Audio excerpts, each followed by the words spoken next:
mean, I'm surprised how relatively close we are, given how not great it felt.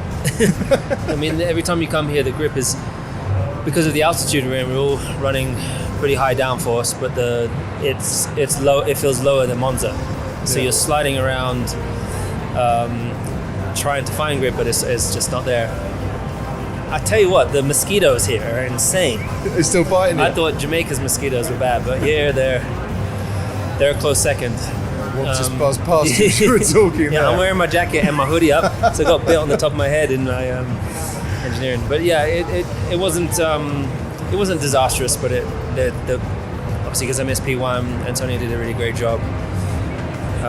So nice to be able to watch him drive and experience and have fun in my car, which is really cool. And then the car was sliding around a lot, so the balance is very open. I've got a lot of work to do overnight to try and figure out how to find a more streamlined balance. I'll take slidey as a word then. Slidey could be fun as well. Sliding? Slidey. It's never fun. Never fun? No, unless you're in a rally car. And you're in a Formula 1 car. Fair enough. Definitely not in a Formula 1 car. Is there a danger you might try and do too much? That the track does improve a bit for the Saturday, grip comes to you a little bit, and then you might go a bit too far the other way? I mean, there is always a danger with it, but I mean, I don't think you can make it worse. Touch wood, but I'd be really surprised if it's worse. We won't obviously be silly with the decisions we take. We'll look through the data tonight and then try and come up with some plans, but I definitely don't want to race what we had today. But the long run balance wasn't disastrous, but it's just we need to get more from the tires, and I know there's more pace in the car. Lewis Hamilton is back and speaking like a man who's not ready to fade quietly. 5th in FP2, just 0.3 from Verstappen, but the numbers don't tell the story.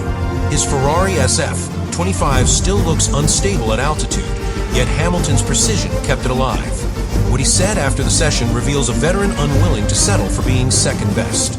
From the first outlap, it was clear Hamilton wasn't here to find excuses.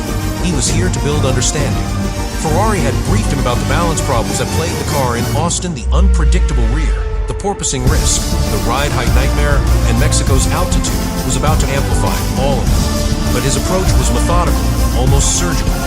Every input on the steering wheel was a calculation, every radio call a clue. Rears loose on entry, mid-corners neutral. We can work with this, he said. No panic, no frustration, just control. That's the Hamilton effect. Even when the car is imperfect, the process never is. And within minutes, he was driving it like he'd never missed a session. Ferrari's SF25 is a peculiar beast, devastatingly fast when it sits in its narrow window of performance, but fragile and unpredictable when it drifts outside. In Mexico, that balance becomes a knife edge because the car loses nearly a third of its downforce compared to normal altitude. For Hamilton, it was like walking a tightrope blindfolded, yet the way he handled it was masterful. Through the long, sweeping S's of Sector 2, where even Verstappen was struggling to keep the car stable, Hamilton looked calm and fluid. His hands moved just enough, no wasted motion. You could see the confidence returning, the old rhythm that once made him untouchable on Fridays. The session was more than just numbers on a screen. It was a statement of control after a season of turbulence.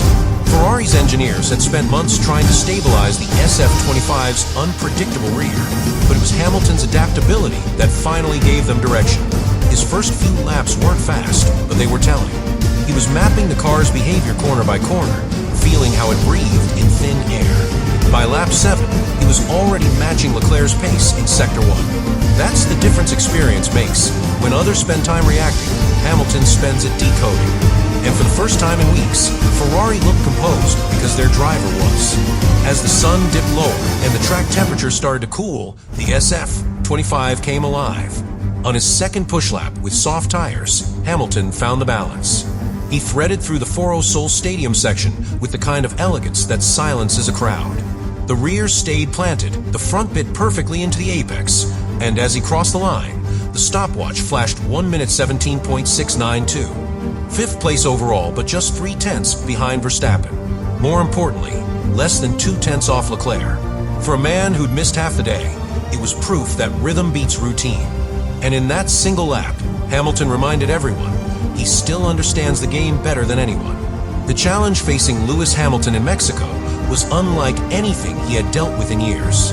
This was not just about speed, it was about physics. The thin air of Mexico City strips cars of nearly 30% of their downforce, and Ferrari's SF25 has proven to be one of the most sensitive machines on the grid when it comes to aerodynamic balance. Missing FP1 meant Hamilton had only 60 minutes to understand how the car behaved at altitude and how far he could push before the ground effect floor betrayed him.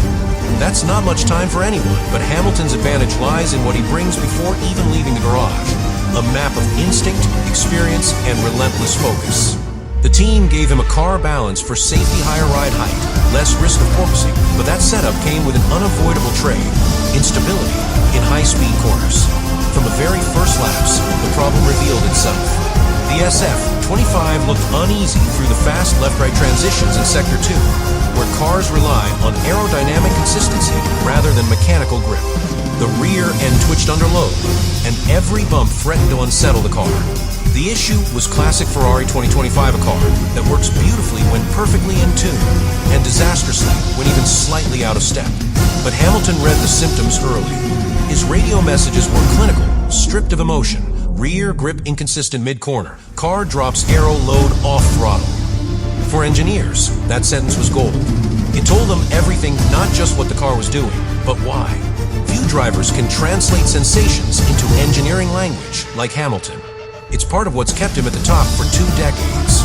The Ferrari's main limitation lies in its ride height sensitivity, the precise distance between the floor and the tarmac that controls how much downforce the car generates. If it runs too low, the floor stalls and the car porpoises violently. Too high, and it loses aerodynamic load altogether. Most teams like Red Bull and McLaren have found a way to widen that operational window. Ferrari hasn't, and in Mexico's thin air, that narrow window shrinks even further. Hamilton, however, approached the issue not by complaining, but by adapting his driving around it. He adjusted his corner entries to reduce vertical load changes, lifting earlier and rolling the throttle longer to keep the car stable. In essence, he stopped fighting the SF25 and started dancing with it. That's something only a veteran can do, sense the car's rhythm, however erratic, and move with it instead of against it. As the session developed, Hamilton's understanding of the problem deepened. On medium tires, he ran several exploratory laps, focused not on outright time, but on temperature management. He wanted to feel how the tires responded as the downforce dropped away, how the car breathed when the track bit back. Ferrari's onboard data showed that his inputs were consistently smoother than Leclerc's, with fewer corrections through the steering and a lower delta between maximum and minimum throttle application. That meant less wasted energy and more consistency over the lap. The gap between the two Ferraris remained around 1/10.5, but was deceptive.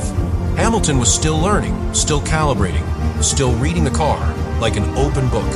You could almost sense the frustration beneath his calm voice, not because the car was bad, but because he knew it could be more. When he switched to soft tires for the qualifying simulation, everything came together.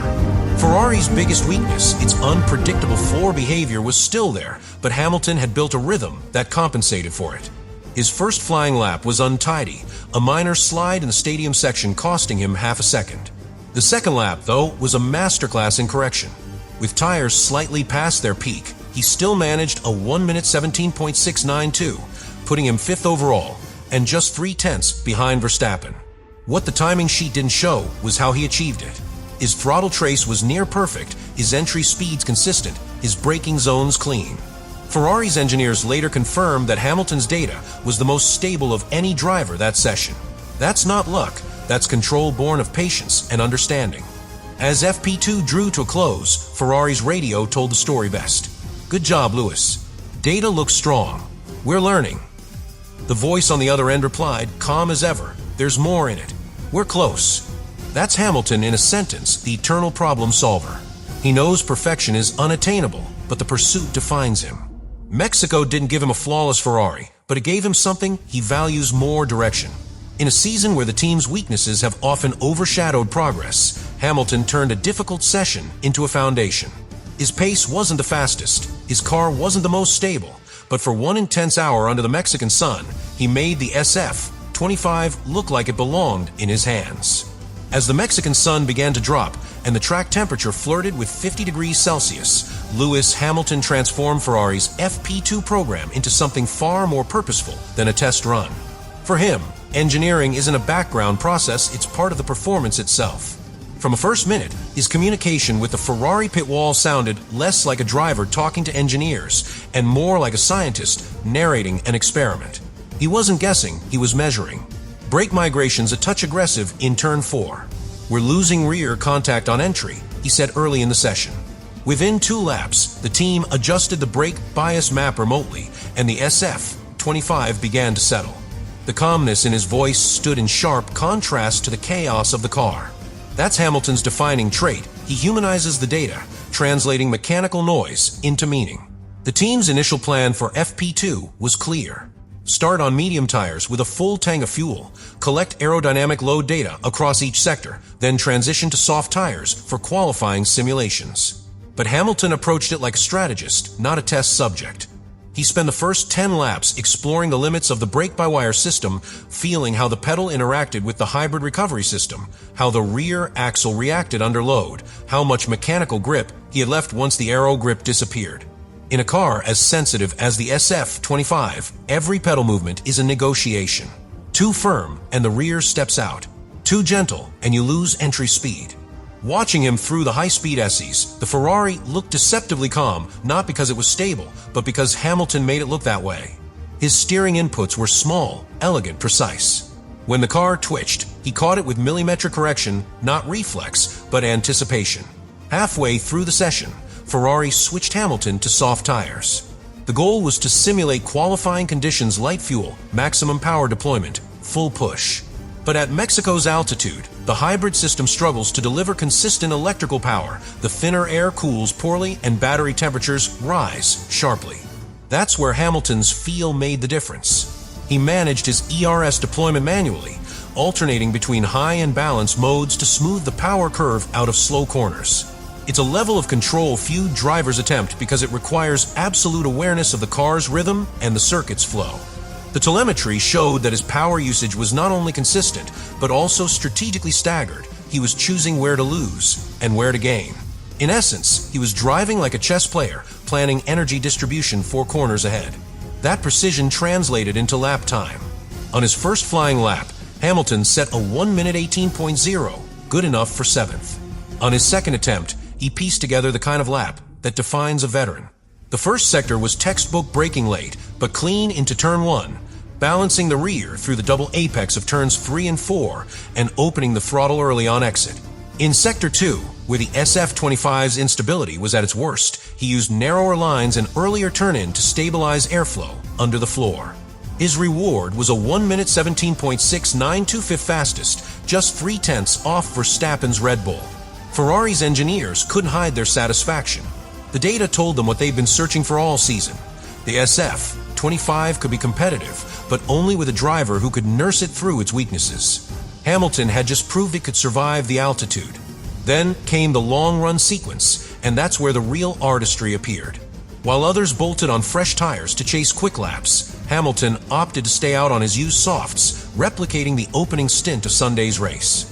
This is where experience and intelligence separate the great from the merely fast.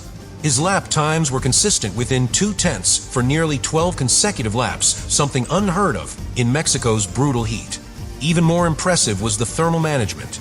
Ferrari sensors showed that while Leclerc's rear tires were climbing past 110 degrees Celsius, Hamilton's stayed below 105. That difference doesn't happen by accident. It comes from throttle discipline, brake modulation, and a deep understanding of how to keep a car alive in punishing conditions. Engineers later said that his long-run data set the benchmark for Ferrari's entire weekend plan.